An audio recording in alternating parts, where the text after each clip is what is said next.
like to welcome you to another session of Learning with Liz. I'm Liz Watt, founder of Journey of Healing. I'm doing this video along with my husband's office, the Neurobolic Health Center located in the Salt Lake Valley. Today I'm going to share with you one of the most life-changing things I have found that I have incorporated into my diet and also into my clients' diets, and that is fermented vegetables. As many of you know, I talk a lot about fermentation and the importance of bringing it into your diet. Well, today I'm going to show you how to make fermented vegetables.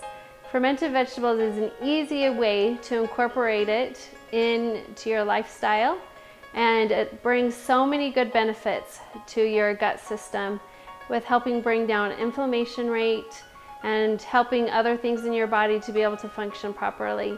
So we're going to get started, and I'm going to show you an easy way to do it yourself. When you start out making your fermented vegetables, you kind of want to look at it as a salad. But your cabbage is going to be in place of your lettuce. Plus you're going to have some peppers, some carrots, I really liked having cilantro and some flat leaf parsley. And so you can add other things also, but I'm going to show you what our favorite one is that we like to use in our house and what I share with my clients. Along with your vegetables, there's also some other things you're going to need. You're going to need real salt. Make sure it's real salt or Himalayan salt because you want to have the minerals that are inside of it. You're also going to need either a knife, salad shooter, a grater, something to cut up all of your vegetables. Also, you're going to need to have a juicer. And I'm going to show you why we're going to need the juicer. But along with your vegetables, these are also some other things you're going to need. When I make a batch of fermented vegetables, I actually make a really big batch. But today, I'm going to show you how you can make a small batch with using just one head of cabbage and a half of red pepper, one celery stalk, 2 carrots, and then a half a bushel of the flat leaf parsley and a half a bushel of cilantro, plus 1 tablespoon of real salt. And when we're finished with this, it's gonna go in a jar this size. But if you wanna make it a double batch, double what I said, then you can actually put it into a bigger jar like this. Start out by just chopping up your herbs. Now take your red pepper and slightly chop it up. We're actually going to be running this through the salad shooter, so it doesn't have to be totally perfect. If you do have a salad shooter, you want to use the straight blade for this part. Just assemble it, and then you're going to run your red peppers through it.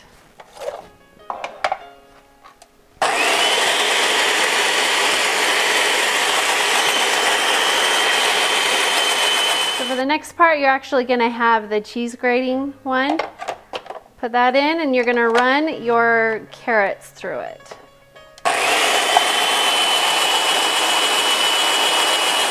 Now we're going to go on with the cabbage. And what you're going to do with the cabbage is you're first going to make sure you wash off all your vegetables first. But you're going to take off the outer 2 layers of your cabbage.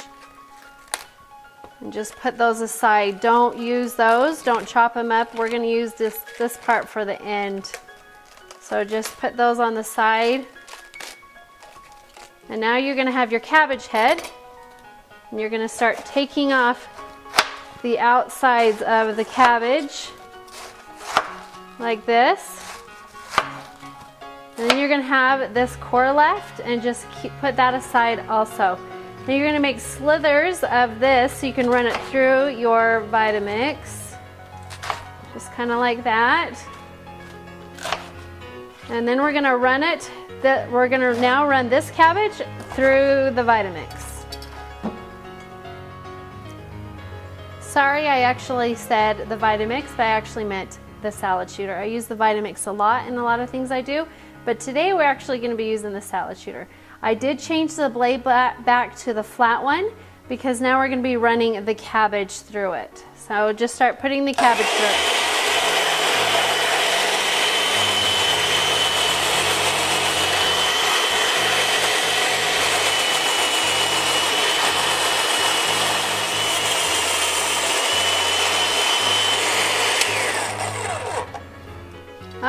so I ran all of that through the salad shooter, and now you're just going to stir this up with your hand. Get it all mixed up like you would a salad. And then we'll move on to the next part. So now I have the vegetables all chopped up and stirred in the bowl. Now it's time to get the brine done. Now when you make fermented vegetables, the only downside of fermented vegetables is there's a lot of salt in it. And the reason why you have the salt in it is to preserve it and to make the vegetables taste better. Otherwise, your vegetables can start to deteriorate really quickly and can get really soggy. So a different way that you can make them so you don't have to have so much salt is you actually use a natural salt base, and that is some celery. So for this recipe, we're going to run 1 stalk of celery through your juicer.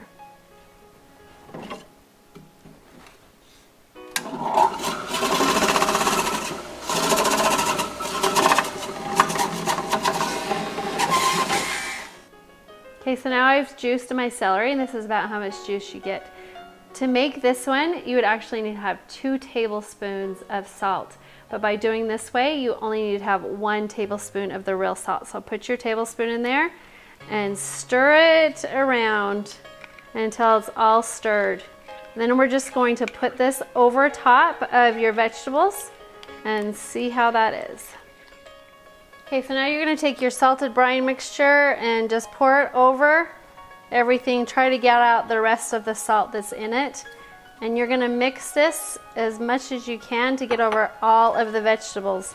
Once you've gotten all over all the vegetables, you're going to let it sit for 20 minutes because you're going to try to pull out all of the juices that are inside of the vegetables. So we'll show you this part, and then we'll take you to the next part. I'm sitting here for a little bit. You can see that the vegetables have really shrunken down a ton, and they're coated with the juices. Also, if you look down here, you'll see a whole bunch of juices already coming out. That is what you want. After it's like this, you're going to take your jar and fill it up. And then you're going to push it down as hard as you can into the jar so it's really compact. You push it down like that, and then you push you do get vegetables all over the places while you're doing this, but you try to just get out all of the air pockets that are inside as much as you can. When this ferments, you cannot have any air inside because that can cause different bacteria that can actually be harmful. So when you do it this way, you get out all of the air, and the good lactobacillus that's in it is going to be able to flourish. Now you have all of your vegetables in here smashed down. Now the cabbage leaves that I told you to put aside, this is where we're going to use it. You're going to take your cabbage leaf. You might have to take off some parts of it to fit in there. You're going to push it in all the way on the top of it and push around on the edges to get the cabbage leaf. So there's a barrier in between the vegetables and the top of the juices. Once you have it like that, then you're going to take your stumps that you had, and you're actually going to put those on top. These ones might be a little too long, so we're just going to cut off some of the stump and put those in like that. And then you're going to take, this is a fermenting lid. You can either just put a regular lid on it that's not going to let air get in it, but the problem is when you ferment, you create a lot of gases. So the second and third day of the fermentation, you're going to accumulate a lot, and so you're going to have to burp it, meaning take the lid off, probably 2 to 3 times a day. But the advantage of using this airlock is that you can just put it on and you can just forget about it. So you're going to just put this on here, twist it around. There's a couple things I want to emphasize with the fermenting lid. This is a gasket. It actually goes underneath the lid on top of the glass so you can get an airtight seal. On the top of this fermenting lid, there's actually a rubber gasket so the air can't come out. And then on this one, you actually put the water in to the line that's up there with an extra, there's a little bobble thing on top of that. You just put on your lid with this in it and this, and you just put it on there. And then all you do is you leave this on your counter or in the pantry for 5 to 7 days. You do want to put it with a plate or something underneath it, because as it starts to ferment, the gases are going to be pushing up. And yes, you're going to have a lot of gases coming out of here. You will actually look on here and you'll see little bubbles that are coming up, but you will have a little leakage of some of the juices, and that's fine, because those juices are coming out. Their juices are not coming in, because you don't want to expose anything to the outside. So now I'll show you how they look when we're done fermenting them. These fermented vegetables just finished, and if you can see what happens at the top, then you will not be alarmed when this happens to you. They can either bubble over like this, you can have just liquid on the top.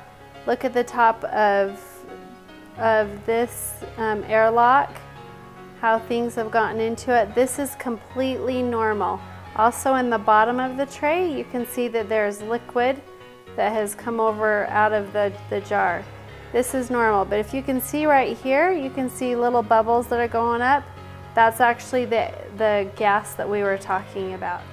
When you take off this lid, this is what you'll find. This is the extra piece of the cabbage stump, plus you'll have your other cabbage leaves on top of it. You can just take those out, put your regular lid on it, and put it back into the fridge. I'd like to thank you for watching another session with me with Learning with Liz. In this bottle, I've been able to have a lot of miracles come to my life and to people that I teach. Fermented vegetables can improve your health in so many different ways. So I hope you take this advice and do some yourself. Thank you, and if you want more information, you can find it at the end of the video.